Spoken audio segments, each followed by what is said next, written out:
dito madalas. Ano pang gagawin eh, may bagong labas. Miguel dito malakas, kailangan retratin mo na agad. Dama ko na miss mo na mag-rap. Miguel dito, welcome back. Panahon mo na siguro sumagad, pero dito sa studio magbabad. Nung nasa loob ka sobrang daming naganap. Nung nasa loob ka sobrang daming naganap.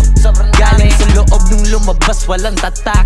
Doon pa lang alam mo na agad napapalag. Pero lalabas pa rin yung mga gusto kasukatin. Kaya asahan mo maraming magbabalak. Kasi ganyan talaga ang buhay. Kahit madilim may kasama pa rin yan sa kulay. Maraming gusto kasubukan kung gano'ng katunay. Hindi na sapat ang mahusay sa mga tao na walang umay, na siguradong hindi titigil kung di papakitaan ng sungay. Piliin ang mga tunay, mga peke ibasura. Kahirapan na wasakin, walang ibang kasagupa. Pwede mo sila patulan, pero bawal ka manguna. Pero bago mo sila atupagin, dapat yung sarili mo muna.